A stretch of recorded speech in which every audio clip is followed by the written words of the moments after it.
ભારતીય વિદ્યાર્થી પરિષદ વડોદરા મહાનગર દ્વારા અનોખું આવેદનપત્ર આપવામાં આવ્યું। અખિલ ભારતીય વિદ્યાર્થી પરિષદ વડોદરા મહાનગર દ્વારા આજરોજ MS યુનિવર્સિટીની ઘણી ફેકલ્ટીઓમાં ધંધા પાણીનો મુદ્દો અને પાણીની ટાંકીઓ સાફ કરવાની ગંભીર જરૂરિયાતને લઈને આજરોજ ABVPના કાર્યકર્તાઓ સહિત ભારે સૂત્રોચ્ચાર સાથે અનોખું આવેદનપત્ર આપવામાં આવ્યું। વિદ્યાર્થીઓ ખાલી માટલું લઈને માટલામાંથી ઇન્ચાર્જ વાઇસ ચાન્સેલર જાતે માટલામાંથી આવેદન કાઢ્યું। જો માંગ સ્વીકારવામાં નહીં આવે તો જલ્દીમાં જલ્દી સમસ્યા તો આવનારા દિવસોમાં ઉગ્ર આંદોલન કરવામાં આવશે। જ્યારે VCએ કીધું કે જલ્દીમાં જલ્દી 10 દિવસની અંદર પાણી વિદ્યાર્થીઓને મળી જશે।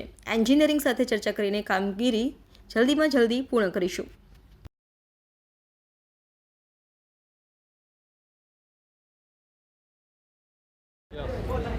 આજરોજ અખિલ ભારતીય વિદ્યાર્થી પરિષદ દ્વારા MS યુનિવર્સિટી હેડ ઓફિસ ખાતે માટલામાં પાણી નહીં પરંતુ આવેદનપત્ર લઈને રજૂઆત કરવાની અંદર આવી છે। એનું માત્ર એક જ કારણ છે કે MS યુનિવર્સિટીના વિદ્યાર્થીઓને ક્યાંક ને ક્યાંક ઉનાળાનો સમય શરૂ થવા જઈ રહ્યો છે ત્યારે વિદ્યાર્થીઓને ઠંડુ પાણી ન મળતા વાત કરીએ તો કોમર્સ ફેકલ્ટીમાં ગયા વીકની અંદર એક સાથે FY SY TYના વિદ્યાર્થીઓની એક્ઝામમાંથી 18,000 વિદ્યાર્થીઓનું વોકિંગ હતું। તેની સામે માત્ર 2 જ પાણીના જગ મૂકવાની અંદર આવ્યા હતા।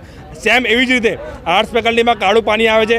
વાત કરવા જઈએ બોયઝ હોસ્ટેલ અને ગર્લ્સ હોસ્ટેલની અંદર છેલ્લા 1.5 વર્ષથી MS યુનિવર્સિટી દ્વારા પાણીની ટાંકી ક્લીન કરવામાં આવી નથી। ત્યારે આજે અખિલ ભારતીય વિદ્યાર્થી પરિષદને એવું જણાવતા કે વિદ્યાર્થીઓના હેલ્થ સાથે ક્યાંક યુનિવર્સિટી છેડા કરી રહી છે। ત્યારે આજે MS યુનિવર્સિટી હેડ ઓફિસ ખાતે વાઇસ ચાન્સેલર સરને રજૂઆત કરવાની અંદર આવી છે।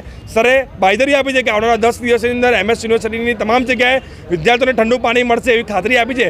પરંતુ જો 10 દિવસની અંદર પાણી નહીં આવે તો વિદ્યાર્થીઓને ઠંડુ પાણી કેવી રીતે અપાવવું એ અખિલ ભારતીય વિદ્યાર્થી પરિષદના કાર્યકર્તાઓને બહુ સારી રીતે આવડે છે।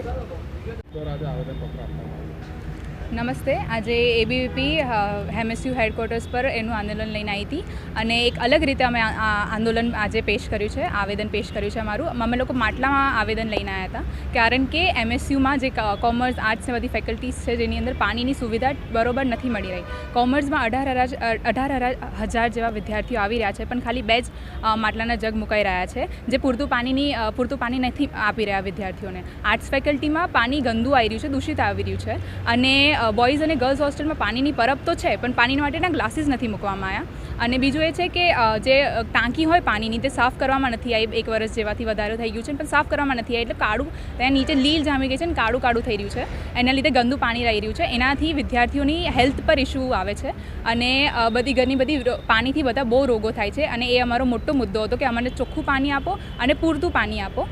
અને અમે હમણાં આવેદન આપીને આવ્યા છે અને જે VC હતા એમણે કીધું છે કે સાંજ સુધી આનું નિરાકરણ કરવામાં આવી જશે અને બધા ફેકલ્ટી ડીન સાથે પણ વાત થઈ ગઈ છે અને જે કામ ચાલુ કરવામાં આવ્યું હતું તે ચાલુ કરવામાં પણ આવી ગયું છે। કૃપા ઠાકોર, લો ફેકલ્ટી મંત્રી।